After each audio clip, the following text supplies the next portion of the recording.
صلی اللہ علیہ یا رسول اللہ وسلم علیک یا حبیب اللہ امداد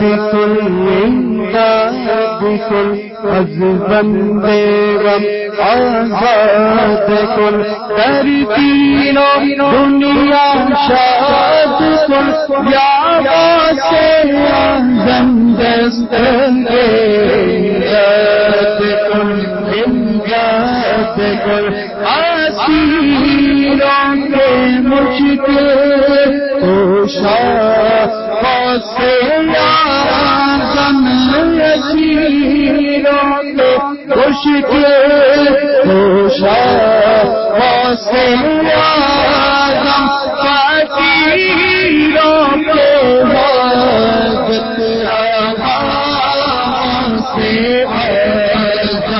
امداد کن امداد کن از بندے غم آزاد کن در دین و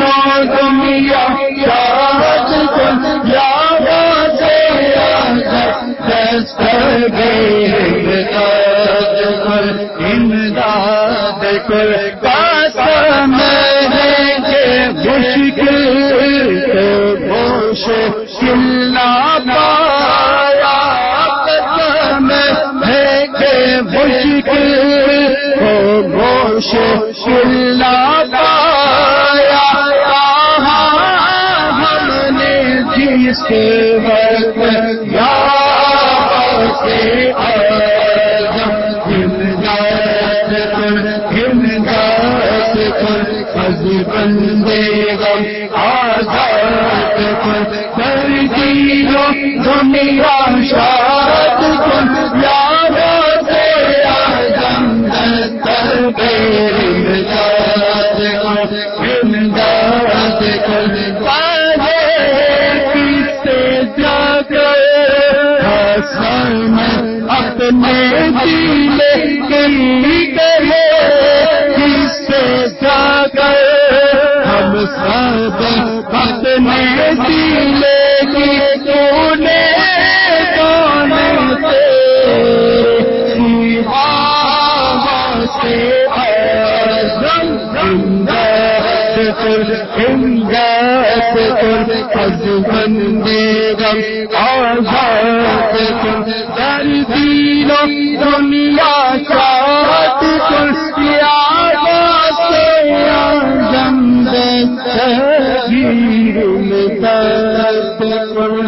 امداد کن 7 ستمبر 1974 کو وہ تاریخ ساز دن تھا کہ اس دن پاکستان کی قومی اسمبلی نے متفقہ طور پر یہ قرارداد پاس کی کہ قادیانی غیر مسلم اقلیت ہیں، قادیانی ہو خواہ وہ کوئی ایسا شخص ہو جو حضور نبی کریم صلی اللہ علیہ وسلم کو آخری نبی نہ مانتا ہو، ہر وہ شخص جو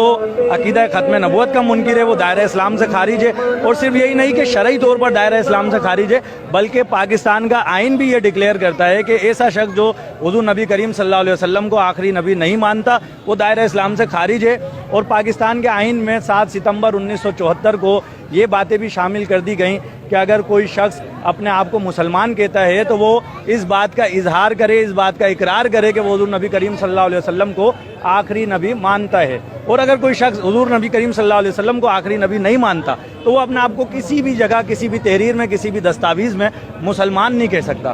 اور پھر ایسے لوگ جو عقیدہ ختم نبوت کے منکر ہیں اگر وہ اپنی کوئی عبادت گاہ تعمیر کرتے ہیں تو وہ اپنی عبادت گاہ کو مسجد نہیں کہہ سکتے، اس عبادت گاہ پر مسلمانوں کی کوئی علامت نہیں لگا سکتے۔ 7 ستمبر 1974 کو جو یہ آئین پاس ہوا اس میں جو اس کا سہرا جاتا ہے قائد ملت اسلامیہ امام شاہ احمد نورانی صدیقی رحمۃ اللہ تعالیٰ علیہ کو۔ شاہ احمد نورانی صدیقی رحمۃ اللہ تعالیٰ علیہ اس وقت قومی اسمبلی کے ممبر تھے۔ شاہ احمد نورانی صدیقی علیہ رحمٰن نے اپنی کاوشوں کے ذریعے اسمبلی میں قرارداد پیش کی، اور اس قرارداد کو جب پیش کیا گیا تو اس پر اپوزیشن کی طرف سے 37 اراکین کے دستخط تھے، یعنی کہ 37 اراکین اس قرارداد کے پیش کرنے کی تائید میں تھے۔ اور پھر جب متفقہ طور پر اس قرارداد کو منظور کرانے کا مرحلہ آیا تو شاہ احمد نورانی رحمۃ اللہ تعالیٰ علیہ نے اپنے رفقا کے ساتھ مل کر اس وقت کے وزیر اعظم ذوالفقار علی بھٹو سے ملاقات کی اور بھٹو صاحب کو بھی قائل کیا کہ عقیدہ ختم نبوت کے تحفظ کے لیے آپ بھی اپنا حصہ ملائیں اور اس قرارداد کو منظور کرانے میں ہمارا ساتھ دیں. اور پھر 7 ستمبر کو جب قرارداد پاس ہوئی تو یہ ڈکلیئر کر دیا گیا کہ قادیانی غیر مسلم اقلیت ہیں.